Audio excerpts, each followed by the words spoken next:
Pemirsa, sepak bola nasional menjadi sorotan dunia bukan karena prestasi yang gemilang, namun karena laga pertandingan antara Persebaya Surabaya dan juga Arema FC di Stadion Kanjuruhan, Malang, Jawa Timur berujung pada kerusuhan setelah tuan rumah mengalami kekalahan. Banyak yang tentunya kita semua yang menyayangkan peristiwa ini terjadi, dan olahraga yang menjunjung sportivitas semestinya tidak berujung pada korban yang meninggal. Apalagi ini jumlahnya pemirsa mencapai ratusan korban. Pemerintah menegaskan banyaknya korban meninggal bukan karena kerusuhan atau supporter, namun karena desak-desakan saling himpit penonton. Dan kepanikan ini muncul pemirsa setelah aparat keamanan menembakkan gas air mata untuk mengendalikan amuk para supporter yang sudah turun ke lapangan. Hanya saja gas air mata tidak diarahkan ke lapangan, tetapi kabarnya juga ke tribun yang masih banyak diisi oleh penonton. Hal inilah pemirsa yang diduga memicu kepanikan penonton, dan ketika berusaha untuk keluar dari stadion, kondisinya pemirsa sudah penuh dan berebut untuk cepat keluar sehingga terjadilah peristiwa yang tidak diinginkan ya. Dan Presiden FIFA Gianni Infantino menyatakan bahwa kerusuhan di Stadion Kanjuruhan Malang adalah hari gelap dalam sepak bola. Sementara klub-klub Liga Primer Inggris mengungkapkan duka atas tragedi yang sejauh ini menyebabkan ratusan orang meninggal dan juga luka. Kerusuhan sepak bola di Karunjungan ini pemirsa disebut merupakan tragedi sepak bola yang terparah kedua di dunia. Pada tahun 1964 di Peru pernah terjadi kerusuhan sepak bola yang menyebabkan korban jiwa sebanyak 328 orang. Dan yang nomor 2 pemirsa yang kemarin terjadi di Malang. Presiden Joko Widodo juga memerintahkan agar dilakukan tentunya secara mendalam begitu ya evaluasi dan pihak-pihak yang seharusnya bertanggung jawab. Presiden juga menghentikan pertandingan Liga 1 untuk sementara sampai proses evaluasi dan juga penerapan standar keamanan ini selesai. Tentu saja pemirsa, publik berharap evaluasi bisa dilakukan secara komprehensif dan juga menyeluruh. Hal ini penting karena Indonesia merupakan salah satu negara dengan jumlah supporter yang cukup besar. Pemirsa, banyak yang berharap dari Liga 1 sepak bola yang baru dimulai pada Juli 2022 lalu ini pemerintah bisa memutuskan untuk kembali menggelar sepak bola setelah sebelumnya dihentikan akibat pandemi COVID-19. Ajang sepak bola nasional banyak memberikan dampak positif bagi masyarakat, khususnya bagi perekonomian. Kita tahu bahwa geliat sepak bola telah ikut membuat geliat perekonomian berjalan, dan kini ketika Liga 1 yang merupakan ajang pertandingan sepak bola bergengsi di Indonesia dihentikan, tentu saja banyak dampak-dampak ekonomi yang akan terimpak secara negatif ataupun juga terhenti. Dan pemirsa, kira-kira seberapa besar sepak bola ini bisa memberikan dampak ekonomi? Kita akan simak terlebih dahulu dalam tayangan berikut ini. Bola merupakan salah satu kategori olahraga yang memiliki penggemar terbanyak di dunia. Ketika klub sepak bola bisa dikelola dengan baik, bisa memberikan dampak positif bagi perekonomian. Bahkan klub sepak bola di luar negeri banyak yang sudah listing di pasar modal untuk mendapatkan pendanaan. Hal yang sama juga ada di Indonesia. BRI Liga 1 musim kompetisi 2022 hingga 2023 yang baru saja dimulai pada Juli 2022 juga bisa memberikan kontribusi positif bagi perekonomian. Pada musim kompetisi 2018 hingga 2019 perputaran uang di kompetisi Liga 1 mencapai 1,35 triliun rupiah. Sementara di musim kompetisi 2021 hingga 2022 perputaran uangnya mencapai 3 triliun rupiah. Di tahun 2022 hingga 2023 ini diperkirakan bisa melebihi tahun sebelumnya karena antusiasme penonton untuk datang ke stadion begitu besar. Dengan adanya kerusuhan di Stadion Kanjuruhan diperkirakan akan berdampak pada geliat perekonomian. Karena pertandingan sepak bola tidak hanya berbicara tentang tiket dan merchandise, tapi juga banyak sektor seperti transportasi, retail, dan yang lain juga ikut berdampak. Berbagai sumber untuk IDX Channel. Pemirsa, salah satu kekuatan sepak bola di Indonesia adalah supporter. Tingginya antusiasme penonton membuat setiap pertandingan selalu dipenuhi supporter. Apalagi mobilitas masyarakat berangsur mulai normal kembali dan mendorong masyarakat datang ke stadion. Dan terbukti ketika pertandingan Piala AFF 2022 dan Piala Presiden 2022 serta berbagai pertandingan di Liga 1, antusiasme penonton sangat luar biasa. Dan berbicara tentang prospek ekonomi dari sepak bola ini tentu sangat menjanjikan pemirsa. Bahkan untuk emiten sekelas BRI sudah beberapa kali menjadi title sponsor untuk pertandingan Liga 1 di beberapa musim pertandingan. Salah satu tujuannya adalah untuk menghidupkan mata rantai ekonomi melalui sepak bola nasional. Dan ketika pelonggaran sudah dilakukan dan angka kasus COVID-19 mulai terkendali, tentu banyak yang berharap dari sepak bola nasional. Dan ketika stadion terisi 75% saja, sudah bisa menggeliatkan perekonomian lokal setempat. Mulai dari pelaku jersey, merchandise, transportasi, kuliner, hingga retail akan ikut bergerak pemirsa ketika ada pertandingan sepak bola di wilayah tersebut.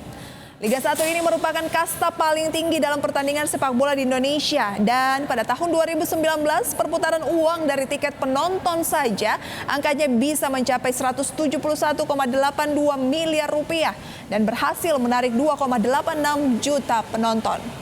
Pengeluaran penonton untuk transportasi diperkirakan ini bisa mencapai 85,91 miliar. Pengeluaran yang sama juga untuk makanan dan minuman diperkirakan juga bisa mencapai di atas 80 miliar rupiah. Sedangkan untuk merchandise angkanya bisa lebih tinggi mencapai 300 miliar rupiah. Dan televisi pun pemirsa atau media juga ikut kecipratan rezeki melalui iklan yang mencapai 354 miliar rupiah untuk iklan televisi dan sekitar 180 miliar rupiah untuk sponsor klub. Dari sini saja pemirsa sudah terlihat begitu besarnya perputaran uang ketika pertandingan berlangsung. Dan angka ini cenderung mengalami kenaikan setiap tahunnya. Dan jika kita berbicara sektor yang terdampak dari industri sepak bola pemirsa, diantaranya adalah informasi, komunikasi, perdagangan, industri pengolahan, dan berbagai jasa lainnya. Dampak dari pertandingan bisa menggerakkan perekonomian dari level UKM pemirsa atau bahkan UMKM hingga skala yang lebih luas. Dan tak heran jika BRI tetap berkomitmen menjadi sponsor utama dari Liga 1 ini. Dan jika Liga 1 ini terus berjalan, tentu UMKM bisa tetap beroperasi dan menghasilkan pendapatan pemirsa ya. Tapi bagaimana jika UMKM ini tentu juga bisa akan menciptakan lapangan pekerjaan jika mereka pemirsa tetap bisa tumbuh gitu ya. Dan ketika demand-nya bertambah, tentu saja hal ini juga berdampak pada kebutuhan pendanaan kredit perbankan. Tidak heran jika wacana klub sepak bola Indonesia masuk ke pasar modal ini terus mengemuka setelah sebelumnya ada Bali United yang menjadi klub sepak bola pertama di Indonesia yang listing di Bursa Efek Indonesia. Dari pasar modal ini pemirsa, klub akan bisa mendapatkan tambahan modal dan tentu saja juga akan membuat klub menjadi lebih transparan. Meski demikian, sepak bola nasional memang masih mempunyai banyak sekali tantangan pemirsa ya. Dan kira-kira apa saja yang menjadi tantangan utama dari dunia sepak bola di tanah air? Kita simak tayangannya berikut ini. Indonesia secara resmi akan menjadi tuan rumah penyelenggaraan Piala Dunia U20 pada 2023 mendatang. Pertandingan tersebut rencananya akan dimulai dari 20 Mei hingga 11 Juni pada tahun depan. Pemerintah Indonesia pun menyambut positif atas penunjukan tersebut. Hal ini tentu bisa menjadi momentum untuk menunjukkan bahwa Indonesia mampu menyelenggarakan ajang sepak bola bergengsi. Jika sukses melakukan FIFA World Cup U20, FIFA bisa percaya Indonesia untuk menjadi penyelenggaran sepak bola dunia senior. Belum juga event tersebut terlaksana, kejadian kerusuhan di Stadion Kanjuruhan menjadi catatan tersendiri bagi Indonesia dan dunia. Apakah Indonesia masih dipercaya menjadi tuan rumah sepak bola U20? Semoga Indonesia bisa meyakinkan FIFA kejadian tersebut tidak terjadi lagi. Insiden Kanjuruhan diharapkan tidak mempengaruhi rencana FIFA untuk menunjuk Indonesia sebagai tuan rumah. Insiden Kanjuruhan tentu mencoreng pembangunan sepak bola nasional. Terlebih grafik timnas Indonesia saat ini sedang bagus. Timnas U20 juga lolos ke Piala Asia U20. Pemerintah, PSSI dan seluruh stakeholder harus bisa melakukan evaluasi secara menyeluruh agar pembangunan sepak bola nasional yang berjalan saat ini tidak hancur.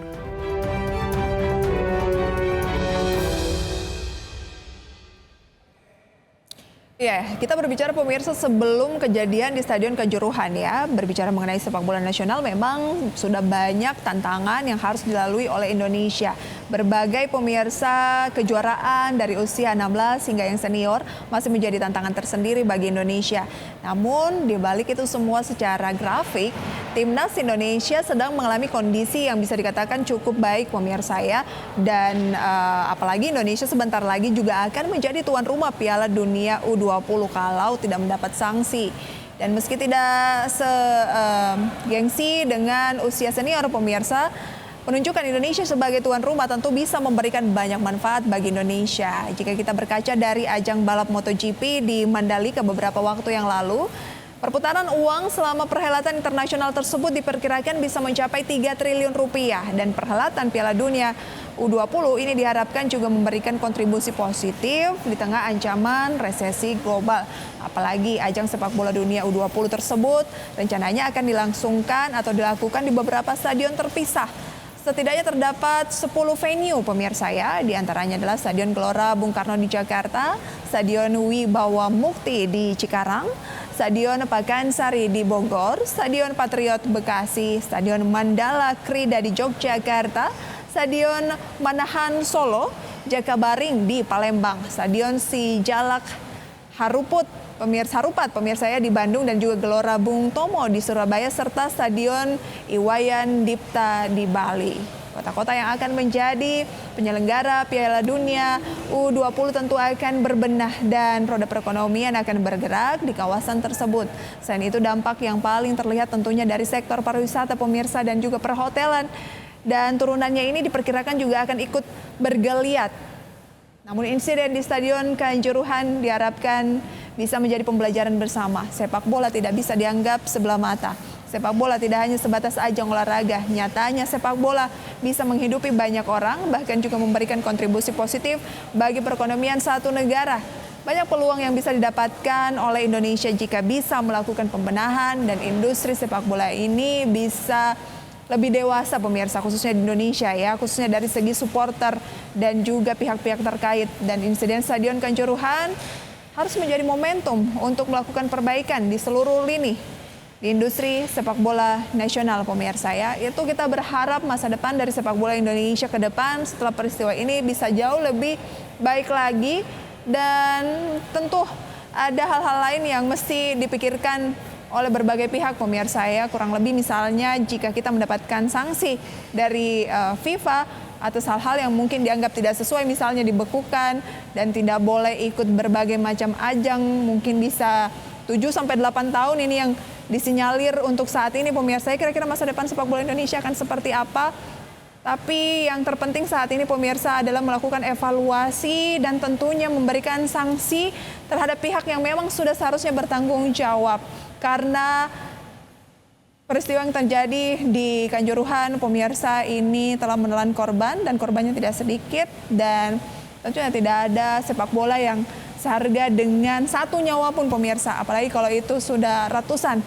Dan semoga ini bisa menjadi pembelajaran untuk kita semua untuk menjadi lebih baik lagi ke depannya. Kami akan kembali pemirsa dengan informasi lainnya. Usai jeda pariwara berikut tetaplah bersama kami.